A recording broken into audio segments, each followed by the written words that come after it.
हमारे बच्चों के लिए आपकी कृतज्ञ हूँ। हर दिन उनसे मुझे जो खुशी मिलती है वो आपके बिना संभव नहीं थी। 4, पॉल में कड़ी मेहनत और उन लंबे घंटों के लिए आपके प्रति कृतज्ञ हूँ जो आपने हमारे परिवार को पालने के लिए लगाए, जबकि उस दौरान मैं घर पर रहकर हमारे बच्चों को संभाल रही थी। हम सबकी जिम्मेदारी उठाना बहुत बड़ी बात थी, इसलिए धन्यवाद। 5, हमारे को बड़ा होते देखने के कीमती पलों के लिए मैं आपके प्रति कृतज्ञ हूँ। मुझे अपने बच्चों को पहली बार बोलते और चलते देखने का अवसर मिला, जबकि आप उस अवसर से वंचित रहे। 6, पॉल, दुख और असफलता के मुश्किल समय में मैं आपके सहारे के लिए मैं कृतज्ञ हूँ। 7, पॉल, मैं उस समय के लिए आपके प्रति कृतज्ञ हूँ जब मैं बीमार थी और आपने मुझे तथा बच्चों को संभालने के पूरे जतन किए थे। 8, पॉल, मैं उस बेहतरीन समय के लिए कृतज्ञ हूँ जो हमने एक साथ बिताए और हमारे जीवन में ऐसे कई मौके आए थे।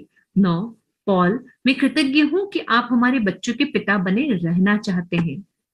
10, पॉल, मैं आपके सहारे के लिए कृतज्ञ हूँ और उस समय के लिए जो आप हमारे बच्चों को देना चाहते हो। मैं जानती हूँ आपके मायने जब आप 10 चीजों। देखो, जैसे इसने बोला लास्ट में, Paul, I am grateful for your support and the time you want to give to to our children. I know they mean as much to you as they do to me. मैं जानती हूँ कि आपके लिए भी वे इतने ही मायने रखते हैं जितने कि मेरे लिए। देखिए, इसने कितनी बारीकी से पॉइंट सोचे हैं और लिखे हैं। देखो, जब अगर आप किसी रिश्ते को अच्छा बनाना चाहते हो ना, तो आपको उसकी गहराई तक जाना होगा। क्योंकि हर रिश्ता हम सोना बना सकते हैं जब हम उसकी गहराई तक जाते हैं। क्योंकि एक वक्त ऐसा आता है कि हर रिश्ता किसी ना किसी टाइम पे तो हमारे काम आया होता है। हम वो बातें भूल जाते हैं, छोटी छोटी बातें, जैसे कि कभी कोई बीमार पड़ गया और उसको जरूरत पड़ी, तो उस टाइम को याद करो कि उस टाइम पे उसने आपके लिए क्या किया जब आप बीमार थे। अभी हमारे पास तो कोविड का भी इतना एग्जाम्पल है, तो हम वो भी ले सकते हैं, आपके लिए किसी ने क्या किया। और कभी फाइनेंशियली कभी किसी ने हेल्प कर दी, चाहे वो कितना भी बुरा रिलेशनशिप है, मतलब उसके साथ आपकी बहस होती है, चिट्ठी होती है, लेकिन जब फाइनेंशियली आपको जरूरत थी उसने हेल्प दी।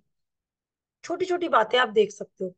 जैसे कि आप बाई चांस आपकी तबीयत ठीक नहीं थी, आप बच्चे को स्कूल ड्रॉप करने नहीं जा पाए, तो उस टाइम पे आपके हस्बैंड थोड़ा सा टाइम निकाला और ड्रॉप करके आए। या आपके mother in law, father in law, किसी ने टाइम निकाला और पिक करके आए बच्चे को। वो उस टाइम के लिए आपके लिए बहुत बड़ी बात थी। तो छोटे छोटे पॉइंट्स हमें सोचने और निकालने हैं। उसके लिए हमें शांति से बैठना है। और इस पे अगर आप सच में अपने रिलेशनशिप पे काम करना चाहते हो, तो टेक इट वेरी सीरियसली और सोच के लिखो।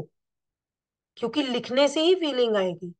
रिलेशनशिप पे काम करना है तो आपको लिखना होगा। और तब तक आपको लिखना होगा जब तक आपके अंदर से वो कचरा ना निकल जाए, वो सारी बुरी भावनाएं ना निकल जाए उस इंसान के लिए। क्योंकि ये प्रैक्टिस मैंने की है। महीनों लगते हैं, एक दिन में कुछ नहीं होगा, 2 दिन में कुछ नहीं होगा, 3 दिन में कुछ नहीं होगा। कम से कम भी मतलब 2-3 महीने लगते हैं। आपको ये प्रैक्टिस रोज करनी पड़ेगी। और ऐसा नहीं है, आपको फील करके, जैसे फील करना है वो पॉइंट्स लिखते रहो। और ऐसा नहीं है कि आगे जिंदगी में कोई अच्छी चीज नहीं होगी। आगे जो भी अच्छी चीज हो रही है, आज हुई, कल हुई, 10 साल पहले हुई, 5 साल पहले हुई, वो लिखो। जैसे ही याद आए लिखते रहो, लिखो उसको। लेकिन 10 पॉइंट अगर रोज लिखोगे, आप कंटिन्यू भी कर सकते हो, सेम पॉइंट्स भी लिख सकते हो, लेकिन आपको फीलिंग के साथ लिखने होंगे। वो फील करना होगा, वो याद करना होगा, वो पल जब आप बीमार थे, मतलब आपसे उठा भी नहीं जा रहा था बेड से। और कौन था, आपका हस्बैंड, आपकी मदर इन लॉ, जो भी थे, जिन्होंने आपकी, मतलब आपकी भी पूरी, मतलब आपको मेडिसिन दी, आपकी हेल्प की, और घर भी संभाला, बच्चों को भी देखा। वो सब, वो सब आपको लिखना है। तो ये प्रैक्टिस उन रिलेशनशिप पे करेंगे। लेकिन एट अ टाइम आपको अभी एक ही लेना है रिलेशनशिप। एक रिलेशनशिप पे पहले काम करो, लग के काम करो, जैसे कहते हैं ना, पूरा जी जान लगा दो बस। एक रिलेशनशिप लो जो लगता है आपको कि आपके लिए सबसे इंपॉर्टेंट है। और वो कभी भी टूट सकता है, टूटने के कगार पे है, लेकिन आप चाहते ही नहीं हो कि वो टूटे और हमेशा आपके साथ रहे। ऐसा रिलेशनशिप ले सकते हो आप। ठीक है। कि अपनी कृतज्ञता की सूची पूरी कर लेते हैं तो आपको उस व्यक्ति और संबंध के बारे में काफी बेहतर महसूस करना चाहिए। आप जिस चरम बिंदु पर पहुंचना चाहते हैं वह यह है कि आपके मन में उस व्यक्ति के प्रति कोई भी बुरी भावना न रहे, क्योंकि उन भावनाओं से आपके ही जीवन को नुकसान होता है।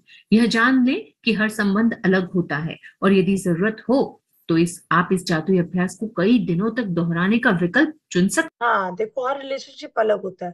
जैसे कि उसने कहा, कुछ रिलेशनशिप होते हैं जो हम बहुत जल्दी हील कर लेते हैं, जैसे कि हमारे बच्चों के साथ हो गए, हमारे पेरेंट्स के साथ हो गए। ठीक है, वो शायद हम कुछ ही प्रैक्टिस में कर लेंगे, 15 दिन में कर ले, चाहे 1 मंथ में खत्म, मतलब हम पूरा सही अच्छे से हील कर लेंगे। लेकिन कुछ रिलेशनशिप होते हैं जिनको काम करने में बहुत टाइम लग जाता है। तो हर रिलेशनशिप डिफरेंट है, तो उसको उसी हिसाब से आपको टाइम देना होगा। हैं, जब तक कि आप उस बिंदु पर ना पहुंच जाएं जहां आपके मन में उस व्यक्ति के प्रति कोई भी बुरी भावना न बची रहे। बैड फीलिंग्स एक भी नहीं रहनी चाहिए। जब तक आपको लगता है कि हाय पे बिल्कुल आप साफ हो गए, अंदर से आपने बिल्कुल अपनी सफाई कर दी, कोई भी बुरी भावना नहीं है उस इंसान के लिए, तब आपने असली अपनी ये, तब आप अचीव करोगे असली मैजिक उस रिलेशनशिप में। यदि आप किसी वर्तमान संबंध को बेहतर बनाने के लिए कृतज्ञता की जादुई शक्ति का इस्तेमाल कर रहे हैं तो आप उस संबंध को चमत्कारिक ढंग से अपनी आंखों के सामने बदलता हुआ देखेंगे। दरअसल कृतज्ञता से संबंध को जादुई अंदाज में बदलने के लिए केवल एक व्यक्ति की ही आवश्यकता होती है, लेकिन जो व्यक्ति कृतज्ञता का इस्तेमाल करता है उसे जीवन भर उसके लाभ मिलते हैं।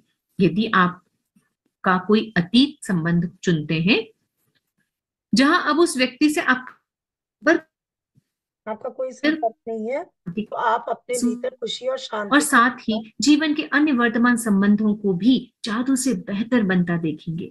भविष्य में यदि कोई संबंध चुनौतीपूर्ण बने तो इस जादुई अभ्यास का तत्काल इस्तेमाल करने की याद रखें। इस तरह आप मुश्किलों को बढ़ने से पहले ही रोक देंगे और संबंध में जादू को बढ़ा देंगे। देखो, ये प्रैक्टिस तो बहुत इंपॉर्टेंट है, इसको आप रट लो। जब भी कोई रिलेशनशिप में जादुई आपको चैलेंज अभ्यास है, क्रमांक आप ये कर 15, सकते हो। जादू से अपने संबंधों को मधुर बनाएं। मीटिंग ओवर एक, होने अपनी वाली है, नियामतें गिने, 10 नियामतों कोई की डाउट सूची हो तो मेरे बनाएं, से पूछ लेना। लिखें कि आप क्यों कृतज्ञ हैं, अपनी सूची दोबारा पढ़ें और हर नियामत के अंत में धन्यवाद कहें। उस नियामत के लिए ज्यादा से ज्यादा कृतज्ञता महसूस करें। 2, किसी एक मुश्किल, समस्याग्रस्त या टूटे संबंध को चुनें जिसे आप बेहतर बनाना चाहते हो। 3, बैठकर 10 चीजों की सूची लिख लें जिनके लिए आप चुने हुए व्यक्ति के प्रति कृतज्ञ हैं। इसे निम्न तरीके से लिख लें। नाम, मैं डैश क्या के लिए कृतज्ञ हूं। 4, आज रात सोने से ठीक पहले अपना जादुई पत्थर एक हाथ में थाम